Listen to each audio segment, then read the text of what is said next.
Benarkah kalam man arafa nafsahu faqad arafa rabbahu? Kita sudah katakan tadi, itu benar. Terlepas dari ini kalam Nabi atau bukan, kalam ini sudah menjadi kaidah dalam ilmu tazkiyatun nafs, ilmu tasawuf, ilmu kerohanian. Lalu apa maknanya? Siapa yang kenal dirinya, maka dia kenal Tuhannya. Antum nih teman-teman, namanya misalnya Abdullah, dikasih bapaknya Abdullah. Mengenal diri itu mengenal tubuh si Abdullah atau kenal yang mana? Sekedar mengenal jasad? Tentu tidak. Lalu kenal apa ini? Kenal yang mana ini? Bukan yang jasad ini. Kan banyak juga Pak, anak-anak udah 7 hari nggak punya nama. Bapaknya datang ke kita, "Tat, kasih nama dong anak saya." Berarti nama jasad ini itu bisa dibuat, bisa dirubah Pak. Sebelum kita masuk ke tubuh ini, kita punya nama. Benar nggak punya nama? Kita lahir di dunia, yang ngasih nama siapa? Orang tua, guru. Sebelum kita masuk ke dunia ini, kita di alam ruh. Allah mengatakan, alastu birabbikum, bukankah aku Rabbmu? Allah memanggil kum, kamu. Berarti kita ada nama Pak. Cuma nama ini disimpan di dalam dada Rasulullah SAW. Kita nggak tahu. Ditanyalah oleh orang Bani Israel, orang ahli kitab, "Ya Muhammad, apa itu ruh?" Turunlah ayat, "Yas'alunaka 'anir ruh." Mereka bertanya kepadamu mengenai ruh. Katakanlah, ruh itu urusan Allah. Kamu tidak diberi ilmunya kecuali sedikit. Sedikit di situ, wa ma utitum minal ilmi illa qalila. Sedikit menurut siapa? Menurut saya, menurut Nabi, menurut Bani Israel, atau menurut Allah? Menurut Allah. Maka sedikit menurut Allah itu banyak menurut kita. Orang kaya di Indonesia bilang, saya ngeluarin uang dikit, dikitnya itu udah 100 triliun Pak. Apalagi raja di raja alam semesta ini, Rabbul Alamin, Allah Subhanahu wa Ta'ala. Ilmu ini disimpan dalam dada Rasulullah. Ada sahabat yang dikasih tahu, ada yang tidak. Maka Nabi itu bisa ngerti Pak, dengan izin Allah. Ada orang nih jihad, kayaknya paling kuat, kayaknya paling banyak bunuh musuh, tapi Nabi mengatakan finnar, finnar, masuk neraka, masuk neraka. Kenapa? Nabi tahu namanya sudah ada di neraka, nggak dihapus dari neraka. Ternyata benar, orang ini beramal cuma dengan fisiknya, ruhnya tidak beramal. Ruhnya gak beramal Pak. Jadi ketika disebut siapa yang kenal dirinya, maka kenal Tuhannya. Diri yang fisik, yang mengenal diri fisiknya, dia baru mengenal perbuatan Allah. Disebut ma'rifatul af'al, mengenal perbuatan Allah. Ajaib enggak kelahiran manusia? Penciptaan manusia ajaib enggak? Ajaib Pak. Kok bisa-bisanya ada makhluk hidup di perut seorang perempuan? Itu ajaib itu. Saya mau tanya nih yang udah nikah, yang punya anak, itu antum yang menciptakan anak? Atau cuma sebab doang? Ya, bikin doang ya. Tapi kita enggak yang gedein, yang mengembangkan biar kasih tulang, enggak. Ya, coba tanya sama yang udah pernah hamil. Ibu-ibu yang udah hamil tanya. Ajaib itu. Maka mengenal diri yang fisik mengantarkan kepada ma'rifatullah level 1. Apa itu? ma'rifatul af'al, ma'rifatu af'alillah, mengetahui perbuatannya Allah Subhanahu wa taala. Itulah yang dibahas dalam surah Al-Mu'minun itu. Ya, ayat 11 ya. Begitu juga di surat Ar-Rum ya, sebelum ayat tentang pernikahan itu kan tentang penciptaan kita semua. Dari nggak ada jadi ada, dari tanah kok bisa jadi hidup, kok tiba-tiba bisa melawan kepada Allah.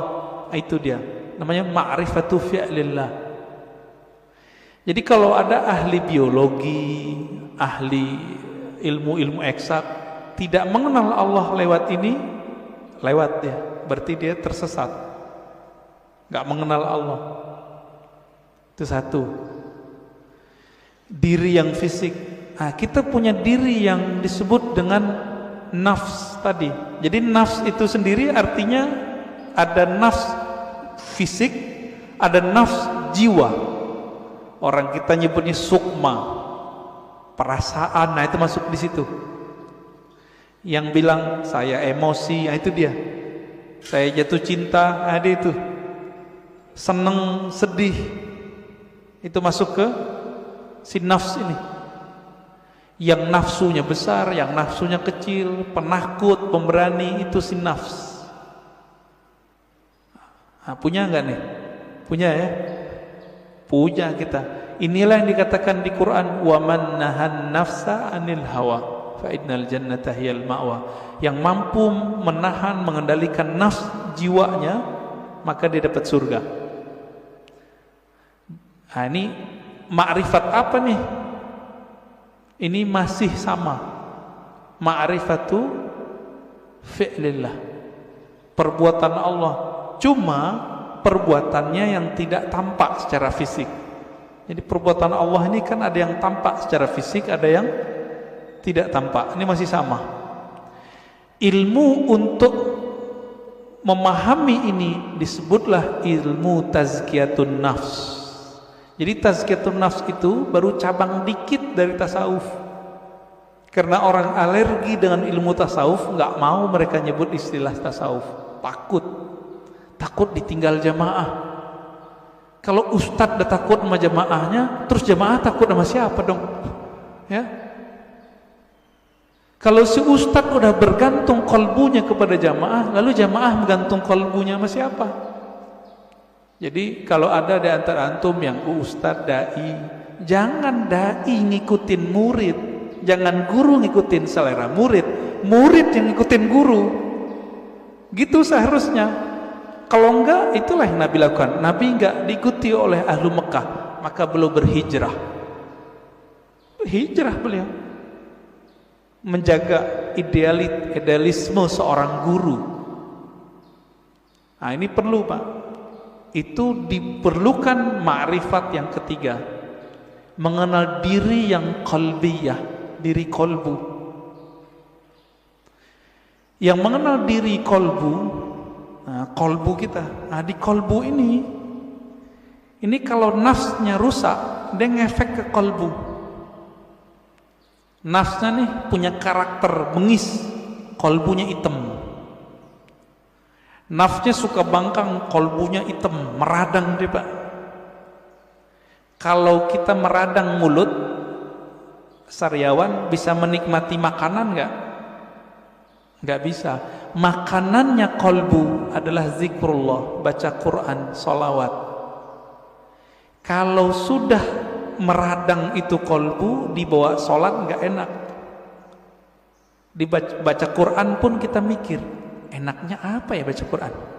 Kalau kolbunya lagi rusak, rasain aja Pak sendiri.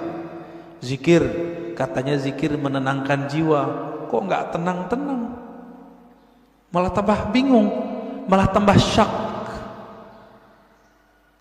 Zikir itu bening, bener gak?